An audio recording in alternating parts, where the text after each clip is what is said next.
Assalamualaikum warahmatullahi wabarakatuh. Perkenalkan, nama saya Suryana Siva dari kelas Agribisnis 4B dengan NPM 21900103247 akan mempresentasikan tentang proses rekrutmen PNS online.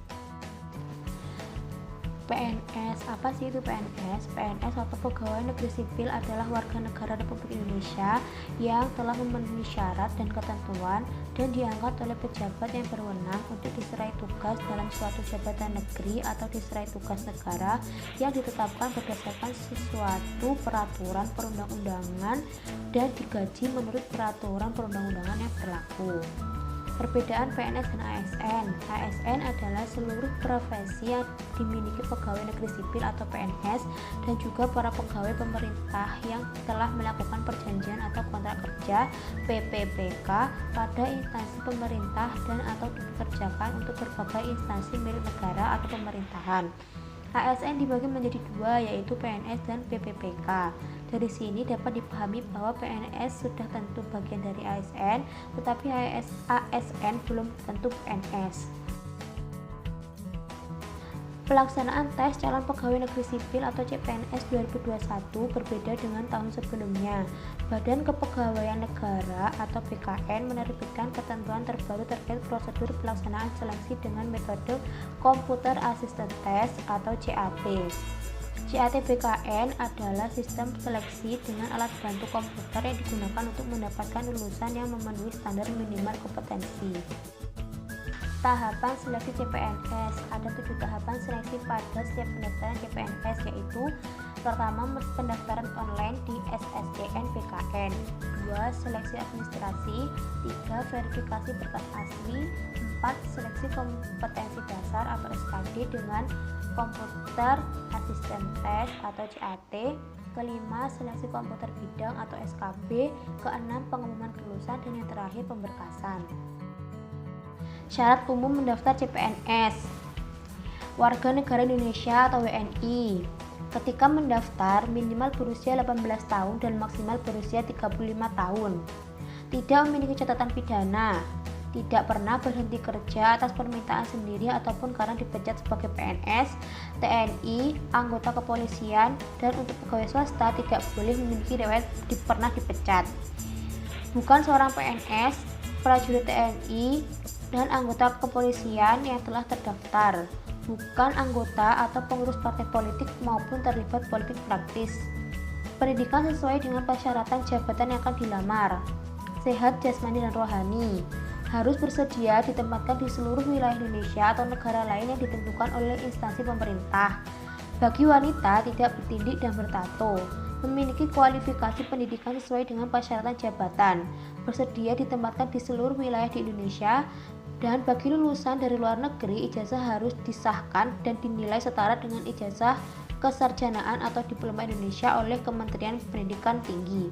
Dan yang terakhir, tidak sedang terlibat perkara pidana atau tidak pernah dipidana dengan pidana penjara sebelumnya. Cara mendaftar CPNS. Yang pertama, mempersiapkan dokumen persyaratan berupa scan pas foto berlatar belakang merah, scan kartu tanda penduduk atau KTP asli, scan kartu keluarga atau KK, swafoto, scan ijazah asli, scan transkrip nilai asli, surat lamaran, surat pernyataan, dokumen lainnya yang sesuai dengan ketentuan instansi yang akan dilamar, tak terkecuali surat keterangan catatan kepolisian atau SKCK.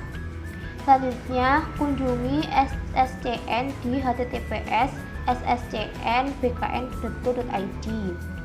Selanjutnya, buka akun dengan klik menu registrasi. Dilanjutkan dengan masukkan nomor induk kependudukan atau NIK dan nomor kartu keluarga atau nomor KK atau NIK kepala keluarga. Lengkapi data diri yang diminta seperti nama, tanpa gelar, tempat tanggal lahir, jenis kelamin, email, password, dan pertanyaan pengamanan. Unggah pas foto berlatar belakang merah, lalu cetak kartu informasi akun, dan yang terakhir pastikan untuk melakukan langkah-langkah yang diminta dengan mengisi formulir secara tepat dan jujur. Jika sudah lolos tahap pendaftaran dan seleksi administrasi atau pengecekan kelengkapan dokumen persyaratan, berikutnya harus mencetak kartu ujian untuk tes seleksi kompetisi dasar dan bidang. Jika nama masuk daftar lulus pada tahap pengumuman kelulusan, tahap terakhir adalah pemberkasan dan penetapan NIP. Kelebihan perekrutan PNS online: yang pertama, data terintegrasi sehingga peserta tes tidak dapat melakukan tes 2 kali di tempat yang berbeda. Namun, sebagian besar masih belum terintegrasi sehingga peserta bisa melakukan tes di 2 tempat. Yang kedua, data hasil tes dapat langsung diakses publik melalui website sehingga meminimalisir terjadinya proses manipulasi data secara fisik. Yang ketiga, masyarakat dapat mengawasi secara real time melakukan akses web yang telah disediakan pemerintah. Dan yang terakhir, ada proses dilakukan 2 bulan secara bertahap. Soal tersedia dalam bentuk soft file dan terdiri dari beberapa paket soal. Semua soal sudah terintegrasi sehingga secara otomatis komputer akan mengolah sesuai dengan format paket soal. Kelemahan perekrutan PNS online: yang pertama, sistem CAT dianggap masih memiliki kelemahan. Meski kemungkinan kecil, potensi kecurangan tetap ada dan harus diwaspadai semua pihak. Yang kedua, adanya kemungkinan kecurangan berupa suap menyuap, pemerasan hingga gratifikasi. Dan yang ketiga, banyaknya peserta yang masih kesulitan untuk mengisi dan melakukan CAT. Yang terakhir adalah adanya kendala jaringan internet. Cara mengatasi kelemahan rekrutmen PNS online yakni: yang pertama, meningkatkan kewaspadaan dan pengawasan serta menjaga transparansi. Dan kedua, membuka posko pengawasan untuk memantau seleksi agar terhindar dari kecurangan. Yang terakhir adalah mengadakan simulasi CAT agar peserta tidak kesulitan dalam tes sebenarnya.